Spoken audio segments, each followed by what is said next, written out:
My first question to you is, can you play left wing if you need to? No, I can't. I would rather not. Maybe Nils would be better at that. Yeah, I think so. Yeah. All right. So how's it going? I mean, 8 out of 9. Does it just feel like each game you guys are feeling a little bit better about yourselves, or has it been pretty steady throughout? I think it's been pretty good overall. I think last game, I think we played really good after the first 5 minutes. You know, we hadn't played in 4 or 5 days, and then we got going, and then I think we made it a little hard on ourselves. But I also think that Chesty played really, really well, and I think that we're finding ways to win right now, and I think that's a very positive sign. Overall, I think it's been pretty steady. So we just gotta keep getting better, and the results will come. When you mentioned Chesty played really well, what is that like for you guys in front of him? Like, does that give you extra confidence in what you're doing? Like, you know, if you know he's playing at a higher level, like, does that allow you freedom to do certain things that you might not otherwise do, or like, how does that affect your play? I mean, it definitely feels good to have a goalie that's playing unreal behind you.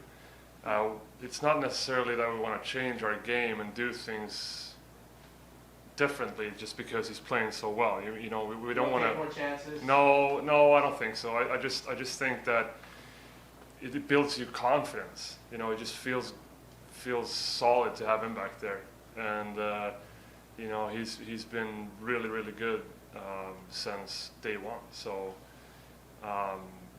it's great to have him.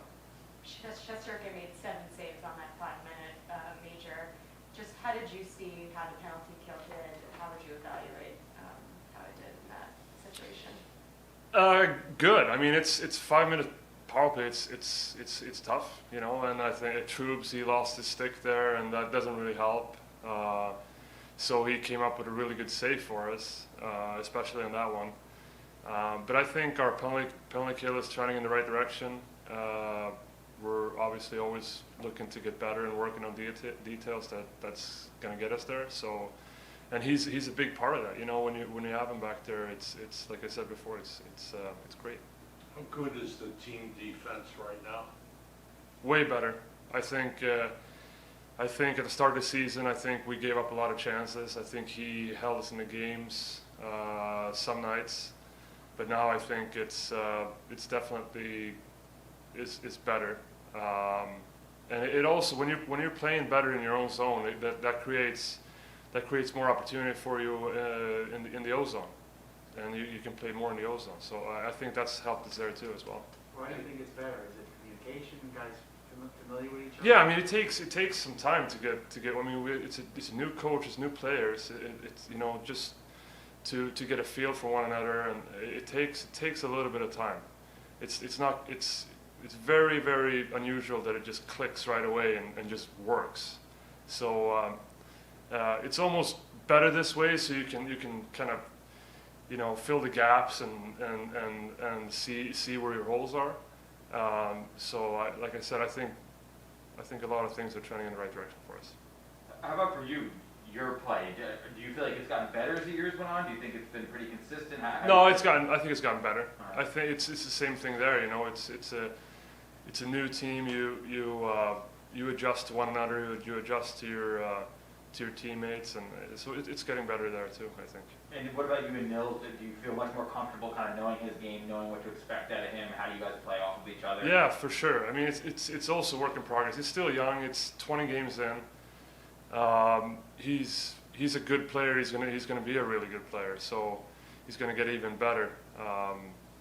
And he's doing a really good job. He wants to learn, and he's asking questions. He's working hard. So there's a lot to like about him. Is there unspoken stuff though that gets better as you guys go along, like just knowing where he likes to puck in a certain situation or where he might be on the ice? Absolutely. Yeah. You get to learn his tendencies. He gets to learn my tendencies. That takes time too. It does not happen overnight. It's very few guys that come in the league and it just works. he's going to be great, and you know, it's we're working on it all the time. And he's a great kid too. You mentioned, you know, playing with each other, getting to know each other. You have to play with a bunch of different guys, right? So you play with Niels, and sometimes you play with Jared, and sometimes on the PK you play with Jacob. So, you know, is it harder for you to get to know all of these different guys, as opposed to say Adam and Ryan play together, and Jacob and Keandre play together? You have to play with a bunch of different guys. Yeah, for sure. I mean, that's just the reality of it. That's just the way it is. They played, I think, I don't know how many years they played together, Ryan and Adam, but you know, they have really good chemistry, and we obviously want to keep them together because they're a really good deep pair. But like you said, it takes a little bit of time, but like I said, we're trending in the right direction, and I think we're trying to do the right things out there, and you know, you can see it on our record here. We're playing well as a group and as individuals. Any thoughts on, you know, San Jose, a team you probably know a little bit about, and how they play? Yeah, they have a lot of new young guys that I know. They've gone pretty good. They're a good, hardworking team. So, you know, we're gonna have to be ready for them for sure. Absolutely. What is you have a back-to-back coming up. What is the trick? Like, you go in thinking that it's a back-to-back, or do you just have to focus on the first game? I don't. I just try to focus on the first game, and then when that game's over with, you're trying to do the best that you can to recover for the next game. A lot of us have played back-to-backs over the years, so we kind of have a routine what you're doing after the games. But you can't focus on game 2 before game 1. That's just not how it works. I don't think that's good. Do the legs generally feel a little heavier for the second game? Hopefully not. Yeah. I mean, since we're home and home, it should be better with no travel, and hopefully you'll get in bed in a decent time and get your hours, and that'll help for sure, absolutely. So, just like I said, you just do what you can to recover as well as you can.